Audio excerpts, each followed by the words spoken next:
نحمدہ ونصلی علی رسول الکریم اما بعد۔ صحیح البخاری کتاب الایمان باب علامت الایمان حب الانصار باب نمبر 10 حدیث نمبر 17۔ اس باب میں امام بخاری رحمہ اللہ یہ ثابت کرنا چاہتے ہیں کہ انصار سے محبت کرنا یہ بھی ایمان ہے۔ فرماتے ہیں کہ علامت الایمان حب الانصار، ایمان کی نشانی اور علامت ہے کہ انصار سے محبت کی جائے۔ محبت ایک عمل ہے اور محبت میں درجہ بندی ہے، تو ثابت یہ کیا کہ عمل یہ ایمان کے اندر شامل ہے، اور ایمان تمام کا ایک جیسا نہیں ہوتا، جیسے محبت کا درجہ ایک نہیں، ایمان کا درجہ بھی ایک جیسا نہیں ہے۔ اس سلسلہ میں جو روایت امام صاحب لائے ہیں، فرماتے ہیں کہ حدثنا ابو الولید قال حدثنا شعبہ قال اخبرنی عبداللہ ابن جبر قال سمعت انس۔ امام بخاری اپنے شیخ ابو الولید سے یہ روایت بیان کرتے ہیں۔ ابو الولید سے مراد ہشام بن عبد الملک طیالسی بصری ہیں، جو تمام محدثین کے نزدیک ثقہ ہے۔ 227 ہجری کے اندر ان کی وفات۔ قال حدثنا شعبہ قال اخبرنی عبداللہ ابن جبر قال سمعت انس عن النبی صلی اللہ علیہ وسلم قال، نبی صلی اللہ علیہ وآلہ وسلم نے فرمایا، آیت الایمان حب الانصار، ایمان کی نشانی اور علامت انصار سے محبت کرنا ہے۔ انصار سے محبت کرنا یہ ایمان کی نشانی اور علامت ہے۔ صرف انصار کا تذکرہ کیوں کیا؟ کہ چونکہ انصار انہوں نے دین کی نصرت کی، خصوصاً ہجرت کر کے آنے والے مہاجرین ان کا بھرپور تعاون کیا، اس لیے ان کو یہ شرف ملا۔ جب مہاجرین کی نصرت اور مدد کرنے والوں کو یہ شرف اور مقام ملا، تو مہاجرین کا مرتبہ اور مقام کیا ہوگا؟ وہ بالکل واضح تھا۔ اس لیے مہاجرین کا تذکرہ نہیں کیا، صرف انصار کا تذکرہ کیا۔ آیت الایمان حب الانصار، ایمان کی نشانی اور علامت ہے انصار سے محبت کرنا۔ و آیت النفاق بغض الانصار، اور نفاق کی علامت اور نشانی ہے کہ انصار سے بغض، نفرت رکھنا۔ انصار سے محبت کا سبب دین حنیف اور رسول اللہ صلی اللہ علیہ وسلم سے محبت ہے۔ انصار سے محبت اس لیے کہ انہوں نے اللہ سے، رسول سے اور اللہ اس کے رسول کی تعلیمات کو آگے ابلاغ اور پہنچانے کے اندر ہر طرح کا تعاون اور ہر طرح کی کوششیں کی ہیں۔ چونکہ انہوں نے اللہ اس کے رسول کی محبت میں سب کچھ قربان کر دیا، اس لیے ان سے محبت کرنا ایمان کی علامت ہے۔ خصوصاً اسلام کی وجہ سے جو مہاجرین اپنے گھر بار سب کو چھوڑ کر ان کے پاس آئے، ان کا بھی انہوں نے خوب تعاون کیا، اس وجہ سے ان سے محبت کرنا یہ گویا کہ دین سے محبت ہے۔ اس سے یہ بات بھی ثابت ہوئی کہ دیندار لوگوں سے محبت کرنا یہ کتنا اس کا مرتبہ اور مقام ہے۔ اگر دیندار لوگوں سے نفرت، بغض اور عداوت رکھی جائے تو حقیقت کے اندر ان افراد سے یہ عداوت اور دشمنی نہیں ہوتی، اصل کے اندر پیچھے دشمنی اس عقیدے، نظریے اور منہج کے ساتھ ہوتی ہے۔ اب صحابہ کرام کے ساتھ محبت اور عقیدت دین کی وجہ سے، اس لیے کہ انہوں نے دین کی خدمت کے لیے اپنا سب کچھ قربان کر دیا۔ ان کی اس عظیم خدمت کی وجہ سے، عظیم خوبی کی وجہ سے ان سے محبت کرنا یہ ایمان کی علامت اور پہچان بن گیا۔ اور یہی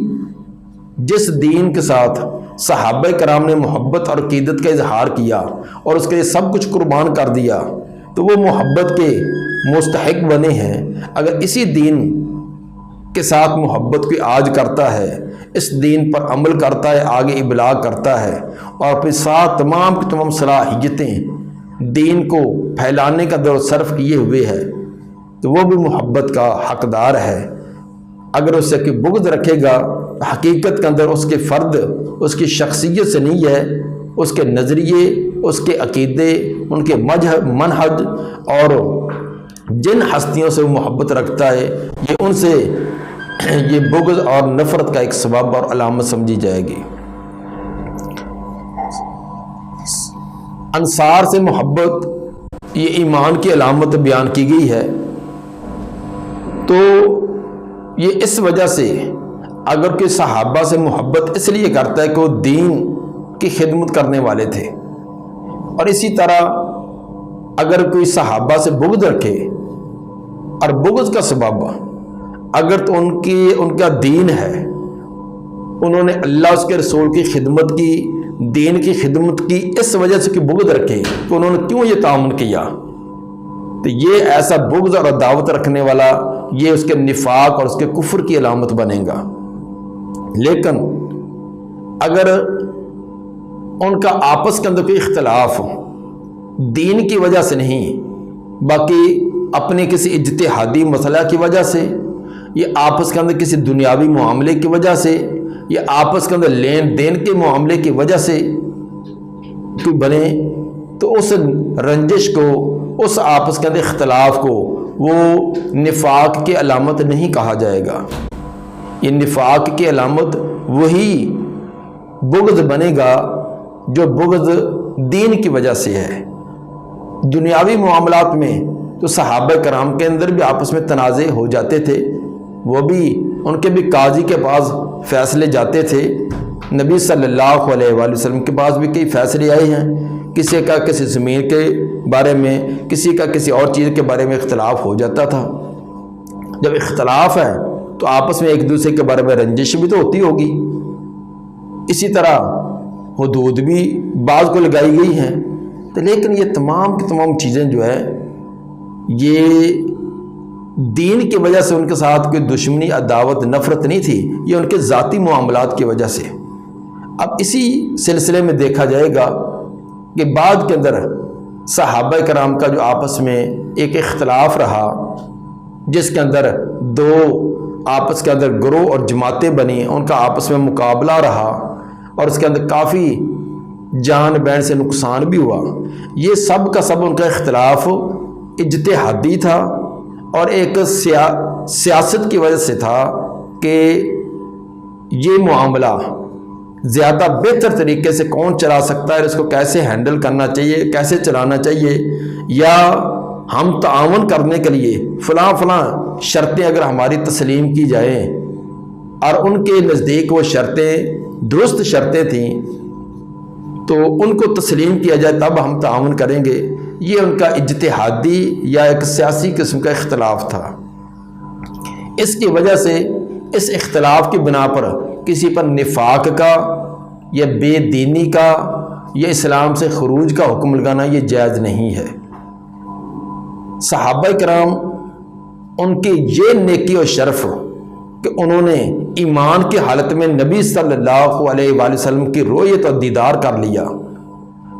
شرف صحابیت کا مل جانا، یہ اتنی بڑی نیکی اور عظیم مرتبہ اور مقام ہے کہ چھوٹی موٹی جو بشری تقاضے کے مطابق ان سے کوئی لغزشیں غلطیاں ہو بھی گئیں وہ اللہ نے معاف کر دی ہے۔ رضی اللہ عنہم ورضوا عنہ کا یہی مطلب ہے۔ یہ ہم نہیں کہتے کہ ان سے کوئی غلطی ہوئی نہیں، اگر کوئی غلطی ہے بھی تو وہ اللہ تعالیٰ نے ان کے اس عظیم نیکی، انہوں نے بڑے بڑے دین کے لیے قربانیاں دی ہیں، بڑے بڑے کارنامے سر انجام دیے ہیں، ان کی وجہ سے یا خود نبی صلی اللہ علیہ وآلہ وسلم کی زیارت اور دیدار کی وجہ سے یہ اتنا شرف اور مرتبہ مقام ہے کہ ان کی جو لغزشیں اللہ تعالیٰ نے ویسے معاف کر دی۔ اس لیے ہمیں یہ جج بننے کی ضرورت نہیں ہے کہ ہم فیصلہ کریں کہ فلاں حق پر تھا، فلاں باطل پر تھا، فلاں جنتی ہے، فلاں جہنمی ہے۔ یہ ہمیں صحابہ کے بارے میں کوئی ذہن کے اندر کوئی ایسا تصور رکھنا یا ایسے زبان پر الفاظ لانے یہ درست نہیں ہے۔ اس سے اپنے ایمان کو نقصان پہنچانے والی بات ہے۔ ایک ہمارے بزرگ سے ایک آدمی ضد کے ساتھ بار بار یہ پوچھے جا رہا تھا، جی صحابہ کے دو گروہ بن گئے، ایک طرح علی رضی اللہ تعالیٰ عنہ تھے، ایک طرح معاویہ رضی اللہ تعالیٰ عنہ تھے، تو بتلاؤ ان میں سے حق پر کون تھا، باطل کون تھا؟ دونوں حق پر نہیں، دونوں باطل پر نہیں، کیونکہ آپس میں مقابلہ بازی ہے اور سخت مقابلہ ہوا ہے، تو دونوں میں سے ایک تو حق پر ہوگا، جب ایک حق پر ہے تو دوسرا باطل پر ہوگا۔ ان بزرگوں نے بار بار سمجھایا کہ اللہ کے بندو، صحابہ کے بارے میں ہم اپنا ذہن صاف رکھیں اور ان کے بارے میں یہی ہم کہیں گے کہ ان کی اگر کوئی بشری تقاضے سے لغزشیں ہیں بھی تو اللہ نے معاف کر دی ہیں، تو ہمیں یہ اس طرح کی بات، ہم تمام کے تمام صحابہ سب کے سب عادل تھے، سب کے سب نیک اور صالح تھے، سارے کے سارے جنتی ہیں، ان کے بارے میں یہ ہم اس طرح کا ذہن نہیں رکھنا چاہیے۔ لیکن وہ بار بار ضد پر، بعض ضدی لوگ اتنے ہوتے ہیں کہ وہ اپنی بات کو ایسے، خود ان کو کچھ آتا ہو یا نہ آتا ہو، کوئی ایک بات کو ایسے پکڑ لیتے ہیں کہ جیسے بہت بڑے وہ اسلام کے وہ ٹھیکیدار ہوتے ہیں۔ ان بزرگوں نے پھر کہا کہ اچھا یہ بتلا، اگر تیرا نظریہ یہی ہے کہ دو فردوں میں یا دو فریقوں میں اختلاف ہو، ایک حق والا ہوتا ہے دوسرا باطل والا ہوتا ہے، تو یہ بتلا کہ حضرت علی اور حضرت فاطمہ رضی اللہ تعالی عنہما کے درمیان اختلاف ہوا یا نہیں ہوا؟ صحیح بخاری کے اندر 3-4 مرتبہ امام بخاری یہ واقعہ لائے ہیں کہ نبی صلی اللہ علیہ وآلہ وسلم حضرت فاطمہ رضی اللہ تعالی عنہ کے گھر تشریف لائے، حضرت علی رضی اللہ تعالیٰ عنہ گھر میں موجود نہ تھے، پوچھا تو حضرت فاطمہ رضی اللہ تعالیٰ عنہ نے بتلایا کہ ہمارے آپس کے اندر کوئی بات ہو گئی تھی، کوئی اختلاف ہو گیا تھا، تو وہ مجھ سے ناراض ہو کر گھر سے چلے گئے ہیں۔ آپ نے آدمی بھیجا کہ دیکھو حضرت علی کہاں ہیں؟ اس آدمی نے دیکھ کر آ کر بتلایا کہ اللہ کے رسول مسجد کے اندر لیٹے ہوئے ہیں۔ آپ صلی اللہ علیہ وسلم مسجد میں گئے اور ان کے جسم پر مٹی لگی ہوئی تھی، مٹی کو جھاڑ رہے تھے اور فرما رہے تھے کم ابا تراب، کم ابا تراب، اے ابو تراب کھڑے ہو جاؤ۔ ابو تراب مٹی والے، چونکہ زمین پر لیٹے ہوئے تھے اور لیٹنے کی وجہ سے مٹی جسم کو لگی ہوئی تھی، اسی وجہ سے ان کی کنیت حضرت علی رضی اللہ تعالیٰ عنہ بڑی خوشی سے اپنی کنیت ابو تراب انہوں نے رکھی تھی، کیونکہ اللہ کے رسول نے ان کو ابو تراب یہ کہا۔ ویسے تو ان کو ابو الحسن، بیٹے کی وجہ سے ابو الحسن ان کی کنیت تھی، لیکن نبی کے اس طرح پکارنے کی وجہ سے انہوں نے پھر اپنے آپ کو ابو تراب کہلوانا شروع کیا۔ اب یہ واقعہ صحیح بخاری میں ہے۔ اب اختلاف ہے، خاوند بیوی کا آپس میں اختلاف ہے، بخاری سے ثابت ہے۔ اب بتلاؤ اس میں سے حق پر کون ہے، باطل کون ہے؟ اگر یہی ہے کہ دو فردوں کے اندر، دو فریقوں کے اندر، دو جماعتوں کے اندر اختلاف ہو جائے، ایک کو حق والا ثابت کر کے دوسرے کو باطل ہی ثابت کرنا ہے، تو بتلاؤ ان کے اندر حق والا کس کو کہو گے، باطل والا کس کو کہو گے؟ یقیناً ہر مسلمان یہی کہے گا دونوں حق پر ہیں۔ حضرت علی رضی اللہ تعالیٰ عنہ بھی حق پر، حضرت فاطمہ رضی اللہ تعالیٰ عنہ بھی حق پر، باقی آپس میں گھر کے اندر کوئی چھوٹی موٹی بات ہو ہی جاتی ہے۔ تو یہ ایک گھر کے ماحول کی بات ہے۔ تو اسی طرح جب حکومتی سطح پر یا باہر معاشرے کی سطح پر اختلاف آ جائیں گے تو وہ اختلاف زیادہ بھی ہوں گے۔ تو اس لیے ہمیں یہ فیصلہ کرنا درست نہیں ہے، ہم تمام صحابہ کے بارے میں اپنے عقیدہ، اپنا نظریہ، اپنے سوچ درست رکھیں۔ ثابت سے یہ ہوا کہ انصار سے محبت ہے، لیکن مراد تمام کے تمام صحابہ ہیں۔ انصار چونکہ انہوں نے مہاجرین کی خدمت کی، ان کی خدمت دین کی وجہ سے کی، تو مہاجرین کی خدمت کرنے کی وجہ سے ان کو یہ مرتبہ اور مقام ملا، تو مہاجرین بھی اس میں شامل ہیں۔ تو مطلب یہ ہوا کہ تمام صحابہ ان سے محبت، ان سے مودت رکھنا یہ ایمان کی علامت، ان سے عداوت، بغض اور دشمنی رکھنا یہ نفاق کی علامت بنے گا۔ باب نمبر 11، بابن، یہ باب بغیر عنوان کے ہے، صرف باب کا لفظ امام بخاری نے قائم کیا ہے، آگے عنوان قائم نہیں کیا۔ کبھی کبھی امام بخاری رحمہ اللہ اس طرح بھی باب لے آتے ہیں۔ اس کی 3 وجہ اہل علم نے بیان کی ہے کہ بغیر عنوان کے جو باب ہوتا ہے اس کی 3 وجہ ہوتی ہیں۔ نمبر 1 کہ یہ گزشتہ باب کا تتمہ ہے، یہ الگ سے کوئی نہیں ہے۔ جو پیچھے والا باب تھا گویا کہ یہ باب بھی اسی کا ایک تتمہ ہے، اسی کا ایک فصل ہے، تو ایک اعتبار سے اس کا پیچھے ایک ربط و تعلق ہے۔ اسی طرح الگ عنوان قائم نہیں کیا تاکہ پیچھے والے کے ساتھ ملا دیا جائے، اور ایک اعتبار سے پیچھے والے سے تھوڑا سا مختلف بھی ہے، اس لیے پیچھے والے کے ساتھ یہ روایت آگے والے حدیث میں 18 نہیں ملائی، بلکہ باب قائم کر کے اسے تھوڑا سا الگ بھی کر دیا۔ تو گزشتہ باب کے اندر انصار سے محبت کرنا یہ ایمان کی علامت بیان کی گئی تھی، اور اس میں انصار کو انصار کیوں کہا گیا، ان کو یہ لقب کیوں ملا، اس کی وجہ بیان کی کہ ابتدا میں سب سے پہلے دین کی نصرت کرنے والے یا دین اسلام پر نبی کے ہاتھ پر بیعت کر کے سب کچھ قربان کر دینے کے لیے انہوں نے بیعت کی تھی، اس لیے ان کو انصار کہا، کہ اس کی وجہ اور علت بیان کی گئی ہے۔ دوسرا سبب عنوان قائم نہ کرنے کا کہ امام بخاری رحمہ اللہ اپنے قارئین اور سامعین سے ان سے مطالبہ کرتے ہیں کہ یہ اس کی تبویب آپ خود قائم کریں، اس کا عنوان خود قائم کریں، جسے میں نے پیچھے بہت سارے باب قائم کر کے ان کا عنوان قائم کر دیا ہے، تو آپ بھی میرے ساتھ چلیں۔ تو اس کی اپنے شاگردوں سے اپنے سامعین سے مطالبہ کیا کہ آپ بھی اپنی عقل سوچ کو اس بارے میں لائیں اور اس پر خود تبویب قائم کریں۔ یہ اسی طرح جس طرح استاد پڑھاتے ہوئے بہت ساری مثالیں خود بتلاتا جائے گا کہ اس قانون و اصول کی یہ مثال، پھر کبھی کچھ شاگردوں سے بھی پوچھی جاتی ہے، ہاں بھی اس بارے میں آپ کی مثال پیش کریں، اس کا کیا مطلب ہے، اس کا کیا مفہوم ہے، شاگردوں کو متوجہ کرنے کے لیے، بیدار رکھنے کے لیے، اور ان کی صلاحیتوں کو ان کو بیدار کرنے کے لیے استاد جو شاگردوں سے پوچھتا ہے۔ امام بخاری رحمہ اللہ کے بھی یہی اسلوب ہے۔ یہی وجہ ہے کہ ہمارے عظیم محدث محمد گوندلوی رحمہ اللہ فرمایا کرتے تھے کہ امام بخاری رحمہ اللہ صرف فقیہ نہیں بلکہ فقیہ گر ہیں، صرف فقیہ نہیں بلکہ فقیہ گر ہیں۔ کیا مطلب؟ وہ جیسے خود فقیہ تھے، اسی طرح وہ اپنی شاگردوں کو اور ان کی کتاب کو پڑھنے والوں کو بھی فقیہ بناتے ہیں۔ اور یہ اسی طرح کہ کچھ باب خود قائم کریں گے، آگے دوسروں سے مطالبہ کریں گے کہ آپ باب قائم کریں۔ جب سوچ فکر سے باب قائم کیا جائے گا تو یقیناً اس کے اندر یہ صلاحیت پیدا ہوگی۔ تیسری وجہ یہ بھی بیان کی جاتی ہے کہ اس آنے والی حدیث جو اس کے ضمن میں بیان کی ہے، اس سے بہت سارے مسائل کا استدلال ہوتا تھا، صرف ایک دو نہیں بلکہ کئی مسائل کا استدلال تھا۔ تو اگر اس کا عنوان قائم کر دیا جاتا